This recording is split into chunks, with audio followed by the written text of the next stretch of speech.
2021년 8월 12일 목요일 새벽 기도에 하나님 앞에 올려드리겠습니다. 하나님의 말씀은 갈라디아서 2장 1절서부터 21절에 있는 말씀입니다. 갈라디아서 2장 1절서부터 21절에 있는 말씀 제가 받들어 읽겠습니다.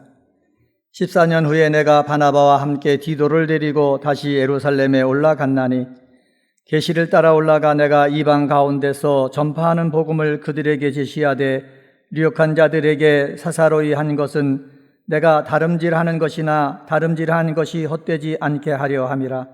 그러나 나와 함께 있는 헬라인 디도까지도 억지로 할례를 받게 하지 아니하였으니 이는 가만히 들어온 거짓 형제들 때문이라.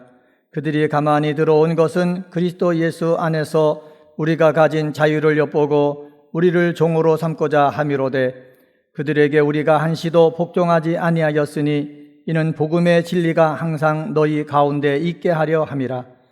유력하다는 이들 중에 본래 어떤 이들이든지 내게 상관이 없으며 하나님은 사람을 외모로 취하지 아니하시나니 저 유력한 이들은 내게 의무를 더하여 준 것이 없고 도리어 그들은 내가 무할례자에게 복음 전함을 맡은 것이 베드로가 할례자에게 맡음과 같은 것을 보았고 베드로에게 역사하사 그를 할례자의 사도로 삼으시니가 또한 내게 역사하사 나를 이방인의 사도로 삼으셨느니라. 또 기둥같이 여기는 야고보와 게바와 요한도 내게 주신 은혜를 알므로 나와 바나바에게 친교의 악수를 하였으니 우리는 이방인에게로 그들은 할례자에게로 가게 하려 함이라. 다만 우리에게 가난한 자들은 기억하도록 부탁하였으니 이것은 나도 본래부터 힘써 행하여 왔노라.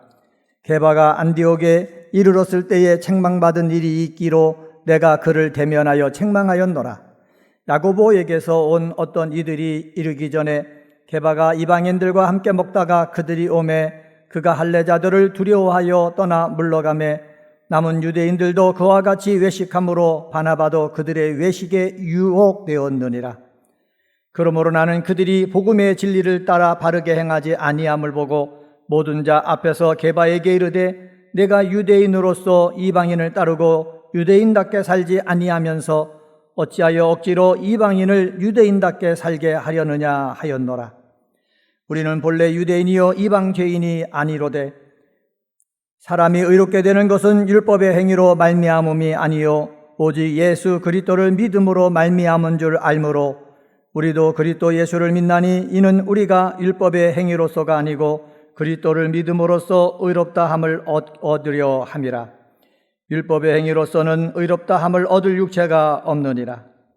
만일 우리가 그리스도 안에서 의롭게 되려 하다가 죄인으로 드러나면 그리스도께서 죄를 짓게 하는 자냐? 결코 그럴 수 없느니라. 만일 내가 헐벗었던 것을 다시 세우면 내가 나를 범법한 자로 만드는 것이라. 내가 율법으로 말미암아 율법에 대하여 죽었나니 이는 하나님에 대하여 살려 함이라. 내가 그리스도와 함께 십자가에 못 박혔나니 그런즉 이제는 내가 사는 것이 아니요 오직 내 안에 그리스도께서 사시는 것이라.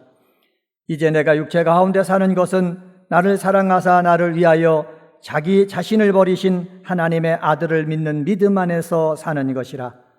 내가 하나님의 은혜를 패하지 아니하노니 만일 의롭게 되는 것이 율법으로 말미암으면 그리스도께서 헛되이 죽으셨느니라. 아멘. 갈라디아서 2장 말씀을 봉독했습니다. 1절에 보면은 14년 만에 바울이 바나바와 함께 디도를 데리고 예루살렘으로 올라갔다 합니다. 사람에게 눈도장을 찍으러 일부러 예루살렘에 올라가지 않았음을 밝히고 있습니다. 바울은 주어진 사역의 현장에서 날마다 복음을 전하는 일에 힘을 썼습니다. 힘을 쓰다가 14년 만에 예루살렘에 올라가는데 예루살렘에 올라가는 것은 계시로 말미암아 올라간 것입니다. 바울은 철저하게 하나님의 계시와 성령의 인도에 순종하였음을 밝히고 있습니다. 하나님의 계시와 성령의 인도하심에 순종해서 행하는 것, 이게 바로 뭐냐? 참된 믿음입니다.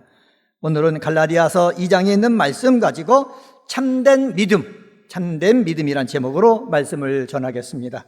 첫 번째로 참된 믿음은요, 열매 맺게 하는 믿음입니다. 2절 말씀 보시기 바랍니다. 2절 말씀 보시면 계시를 따라 올라가 내가 이방 가운데서 전파하는 복음을 그들에게 제시하되 유력한 자들에게 사사로이 한 것은 내가 다름질하는 것이나 다름질한 것이 헛되지 않게 하려 함이라. 아멘. 내가 이방 가운데서 복음을 전하는 것은 다름질하는 것이나 그 다음에 다름질한 것이 헛되지 않게 하려 함이라 라고 말씀하고 있습니다. 사도 바울이 복음을 전했는데 복음을 증거한 것이 헛되지 않게 하려 함이라. 이 말은 무엇입니까? 열매 맺기를 원했다라는 겁니다. 바울은 열매 맺기 위해서 힘을 쏟다는 것입니다. 5절 하반절 말씀 보시기 바랍니다. 5절 하반절에 보면은 이는 복음의 진리가 항상 너희 가운데 있게 하려 함이라. 복음의 진리가 항상 너희 가운데 있다. 이 말씀은 무엇입니까? 이방인들도 유대인들과 동등하게 구원받을 수 있다는 복음을 바울은 전했습니다. 복음은 모든 믿는 자에게 구원을 주시는 하나님의 능력이기 때문에 그렇습니다. 누가복음 2장 10절에 의하면은 온 백성에게 큰 기쁨을 주는 구주가 나셨다. 선사가 외쳤습니다. 이방인들은 할례를 받지 않아도 믿기만 하면 의롭다함을 얻는다고 가르쳤습니다. 이방인의 구원과 할례는 구원의 조건이 될 수 없음을 분명히 가르쳤습니다. 바울은 헬라인 디도에게 억지로 할례를 받지 않게 하였습니다. 할례가 구원의 조건이 되지 않음을 알았기 때문에 그렇습니다. 디모데는 어머니가 유대인이기 때문에 유대인 전도를 위해서 할례를 받게 했습니다. 믿음으로 구원을 받는 하나님의 뜻이 왜곡되지 않게 하려고 행동하였던 것입니다.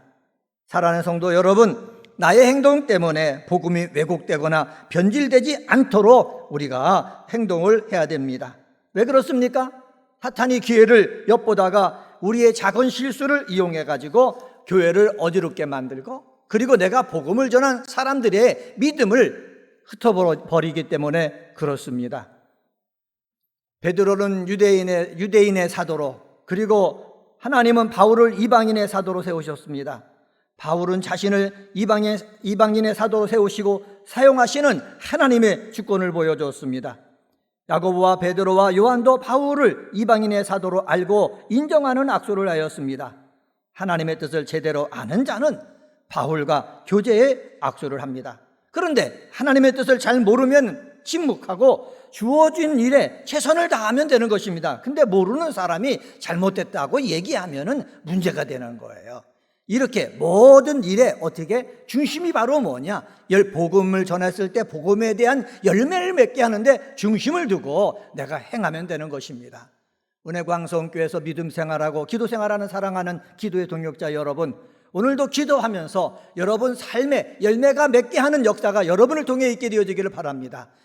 삶의 열매가 맺기 위해서 기도하고 물질로 내가 열매 맺기 위해서도 기도하고 자녀들을 통해서 열매 맺기를 위해서 기도하고 특별히 우리는 예수를 믿는 사람이니까 주 안에서 성령의 열매를 맺기 위해서 기도하는 사람 되어지기를 바라고요. 그리고 우리는 모두 다 예수 그리스도의 지상명령을 받았으니까는 복음을 증거해가지고 복음의 열매를 맺게 하는 그러한 믿음의 사람이 되시기를 바랍니다. 열매 맺게 하는 믿음이 참된 믿음입니다. 두 번째로요, 참된 믿음은 어떤 믿음입니까? 용기 있는 믿음입니다. 11절서부터 18절에 보면 알 수가 있는데 외식하는 게바, 즉 베드로를 대면해가지고 사도 바울이 책망하는 모습을 볼 수가 있습니다. 베드로가 어떤 사람입니까? 수제자입니다. 예수님 옆에서 예수님을 섬겼던 사람입니다. 예수님 통해서 놀라운 능력을 행했던 사람입니다. 그런데 이 베드로가 외식하는 모습을 봤을 때 그냥 내버려 두지 아니하고 뭐 했습니까? 책망했다는 거예요. 왜 책망했습니까? 이방인들에게 바른 그 믿음을 심어주기 위해서 책망한 것입니다. 책망했다는 것 자체는 바로 뭐냐? 용기가 있다라고 얘기할 수가 있습니다. 11절 말씀 보시기 바랍니다. 11절에 보면은 게바가 안디옥에 이르렀을 때에 책망받을 일이 있기로 내가 그를 대면하여 책망하였노라. 내가 그를 대면하여 뭐 했다고 그랬습니까? 책망받았다. 자신의 사도권이 베드로나 다른 사도들보다 못하지 않음을 바울은 예를 들어서 계속해서 설명하고 있습니다. 야고보에게서 온 어떤 이들이 이를 때 외식하는 베드로를 보고 책망을 했습니다. 베드로는 평상시 이방인들과 음식도 함께 먹고 교제를 했는데 이들이 오자 외식한 것입니다. 외식이란 무엇입니까? 속과 겉이 다르게 표현되는 행동을 말합니다. 하나님의 뜻을 따르지 아니하고 사람을 의식하는 베드로를 바울은 책망한 것입니다. 13, 14절 말씀 보시기 바랍니다.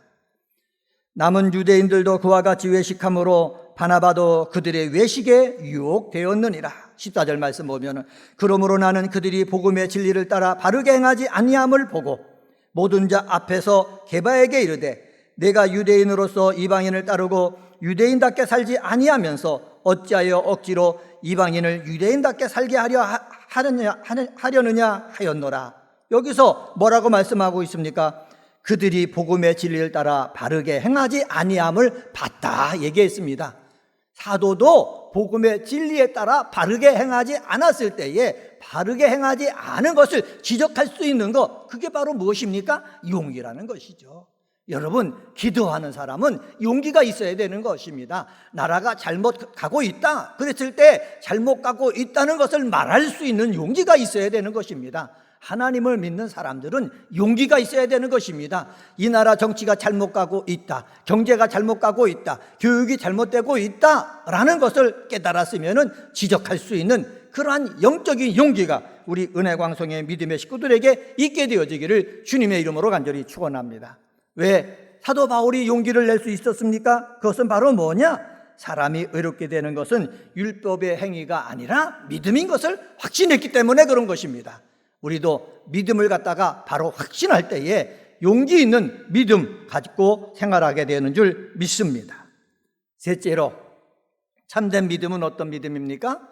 예수 중심의 믿음입니다. 19절서부터 21절에 보면 알 수가 있는데 19절 말씀 먼저 보겠습니다.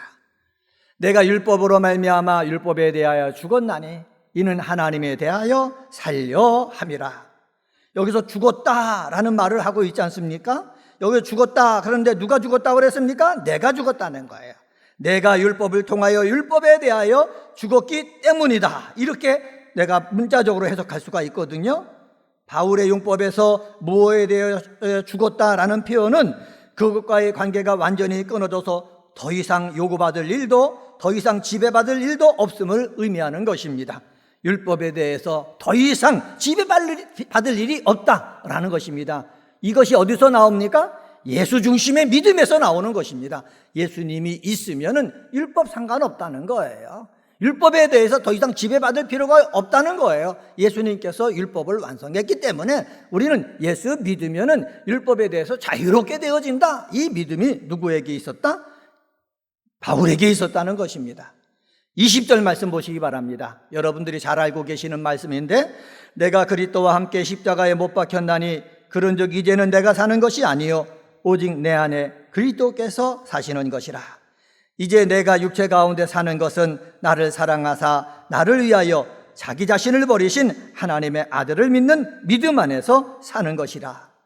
내가 여기 보면은 뭐라 그럽니까? 그리스도와 함께 십자가에 못 박혔다. 사도 바울이 고백하고 있습니다. 못 박혔다. 뭐예요? 완료형으로 되어 있습니다. 바울이 과거에 일어난 사건의 결과의 영향력이 지금 현재까지 지속되고 있는 것을 보여주는 그 시제가 뭐예요? 현재형이거든요. 현재형을 통해 가지고 예수 그리스도께서 십자가에 죽으셨는데 그 죽으심이 나와 연관돼 가지고 나도 그리스도와 함께 십자가에 죽었다, 이것을 선포하고 있습니다. 십자가에 죽었다라고 표현하는 것은 무엇입니까? 예수 그리스도에게서 육체적으로 일어난 사건이 바울에게서도 영적으로 일어나고 있다는 것을 보여주는 것입니다. 내가 그리스도와 함께 십자가에 못 박혀 죽었다. 그런데 예수님이 살아나셨다는 거예요. 이와 마찬가지로 내 안에 누가 살아나셨다? 예수님이 살아나셨다는 거예요. 예수님이 내 안에 살아계시기 때문에 누구 중심으로 믿음 생활한다? 내 중심으로 믿음 생활하는 것이 아니고 율법 중심으로 믿음 생활하는 것이 아니고 누구 중심으로? 예수 중심으로 믿음 생활한다라는 것입니다. 그래서 사도 바울은 이렇게 고백합니다.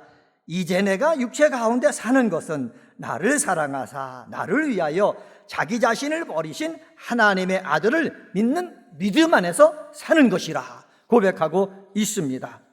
이것을 다시 번역하면 어떻게 번역할 수가 있습니까? 더 이상 내가 살지 않고 내 안에 그리스도께서 살고 계신다라는 그거하고 번역할 수가 있습니다. 바울이 율법에 대해서 죽지 않았을 때 그리스도를 믿는 믿음 안에서 살지 못했던 때에는 자기가 자기 자신의 주인이 되었습니다. 자기가 자기 자신의 삶의 주인 노릇을 했습니다. 자기 의를 추구했습니다. 하나님 앞에 인정받으려고 하는 인본주의적인 삶을 살았습니다. 그러나 그리스도를 믿어 율법에서 해방된 이후 자신의 자아가 죽고 그 안에 그리스도께서 사시게 되었습니다. 즉 주님이 그 생의 주인이 되신 것입니다. 사도 바울의 생에 예수님이 주인이 되시고 사도 바울은 예수 중심의 믿음 생활을 했듯이 우리들도 마찬가지입니다. 사도 바울과 함께 우리 그리스도와 함께 우리 육체가 십자가에 못 박혀 죽었기 때문에 내 중심, 내 의, 내 생각, 내 지식 이 중심으로 사는 것이 아니라 이제 내 안에 사는 것은 그리스도께서 사신 것이라는 고백을 가지고 예수 중심의 믿음 생활을 하는 우리 은혜광성의 성도님들 되시기를 주의 이름으로 간절히 부탁을 드립니다. 교회에서 믿음 생활하다가 왜 어려움을 겪습니까? 왜 갈등이 일어납니까? 내 의가 살아있기 때문에, 내 뜻을 관철하려고 하기 때문에, 내 경험을 내세우기 때문에 되어지는 일이라는 거죠. 내 의, 내 생각, 내 경험 내놓지 말고 내 안에 계신 주님의 생각, 주님의 뜻, 주님의 섭리를 앞세울 줄 아는 은혜광성의 식구들 되시기를 주의 이름으로 간절히 부탁을 드립니다. 내 안에 그리스도께서 사시게 하자. 사랑하는 성도 여러분, 오늘 하루 삶을 살아나갈 때 하나님, 내가 오늘 하루 살기를 원하는데 내 안에 그리스도께서 사신 것을 내가 보여주기를 원합니다. 말로 보일 수 있기를 원합니다. 행동으로 보일 수 있기를 원합니다. 삶으로 보일 수 있기를 원합니다. 그러므로 말미암아 여러분이 예수 중심의 삶을 사는 그러한 믿음의 사람인 것을 드러내는 역사가 있게 되어지기를 예수님의 이름으로 간절히 부탁을 드립니다. 오늘은 갈라디아서 2장에 있는 말씀 가지고 참된 믿음이란 제목으로 말씀을 전했습니다. 참된 믿음은 열매 맺게 하는 믿음이다 말씀드렸습니다. 용기 있는 믿음이다 말씀드렸습니다. 예수 중심의 믿음이다 말씀드렸습니다. 이러한 믿음을 가진 자 우리 은혜광성의 성도님들이 다 되시기를 주님의 이름으로 간절히 축원합니다. 할렐루야. 하나님 아버지 감사합니다. 오늘 새벽에도 갈라디아서 2장 말씀을 묵상하며 하루를 시작하게 하시니 감사합니다. 하나님 아버지, 은혜광성교회에서 함께 믿음 생활하는 사랑하는 성도들 참된 믿음 가진 자 되게 도와 주옵소서. 참된 믿음 가진 사람은 열매 맺게 하는 믿음이라고 말씀했사오니 하나님, 내가 복음을 증거한 것에 열매 맺게 하는 믿음 아버지 생활할 수 있게 도와주시고, 그리고 내가 몸된 교회에서 믿음 생활할 때에 아버지 내 땀과 내 기도가 쓰여진 곳에 열매 맺게 되는 역사가 있도록 하나님 인도하여 주옵소서. 참된 믿음은 용기 있는 믿음이라고 말씀하시니 감사합니다. 말씀과는 다르게 행동하는 것을 보고, 외식하는 것을 보고, 잘못하는 것을 보고 그냥 내버려 두는 것이 아니라 잘못됐다고 지적할 줄 아는 아버지 용기를 가질 줄 아는 저희들 되도록 도와 주옵소서. 하나님 말씀과는 다르게, 하나님의 뜻과는 다르게 행동하는 것을 보고 아버지 하나님 지적할 줄 아는 용기 저희들에게 허락하여 주옵소서. 참된 믿음은 예수 중심의 믿음이라고 그랬습니다. 하나님, 내 안에 정말 예수님이 계신데 예수 중심으로 생각하고 예수 중심으로 말하고 아버지 살 수 있는 예수 중심의 사람 되어지길 원하오니 이러한 은혜 허락하여 주옵소서. 은혜광성교회 2021년도 새 예루살렘 같은 교회가 되도록 기도하게 하시니 감사합니다. 하나님 아버지, 새 예루살렘에서 누릴 놀라운 축복을 이 은혜광성교회에서 누리길 원하오니 강림하는 교회, 함께하는 교회, 씻음받는 교회, 이 속에 누리는 많은 축복들 우리 사랑하는 성도들 다 누리게 도와 주시옵소서. 코로나19 바이러스가 창궐하고 있습니다. 하나님, 이 나라를 불쌍히 여겨주시고 이 백성들을 불쌍히 여겨주시고 이 세계의 사람들을 불쌍히 여겨주셔서 코로나19 바이러스와는 상관이 없도록 하나님께서 해결책을 내려주시기를 원합니다. 우리나라에서도 백신이 개발되게 하시고 치료제가 나오게 하시고 그래서 우리의 삶이 정상으로 돌아오게 하여 주시고, 하나님 아버지, 하나님을 믿는 사람들이 예배당에 모여서 아버지와 정상적으로 예배드리고 믿음 생활할 수 있도록 주님 은혜 내려 주시옵소서. 우리 사랑하는 성도들 가운데 몸이 아픈 자들이 있습니다. 찾아가셔서 주님의 손으로 안수하여 주셔서 하나님 주의 이름을 부르며 기도할 때에 어떤 병이든지 깨끗하게 치유하여 주시고, 하나님 삶의 상처로 인해서 고통받고 있는 자들이 있사오니 주님 찾아가셔서 말씀으로 위로해 주시고 찬양으로 위로하여 주시옵소서. 하나님은 직장을 구하는 자가 있습니다. 또한 아버지 여러 가지 자격증 시험을 준비하는 자들이 있습니다. 보다 나은 내일을 위해서 열심을 다하여 땀 흘리는 자들이 있습니다. 하나님의 아버지 이들의 수고, 아버지 이들의 땀에 흘린 것에 대한 열매가 맺혀지기를 원하오니 주께서 하늘문을 여시고 역사하여 주옵소서. 오늘도 주의 이름을 부르며 기도하는 제목마다 하나님께서 응답하여 주실 줄 믿고 감사하며 이 모든 말씀 예수님의 이름으로 간절히 기도드리옵나이다. 아멘.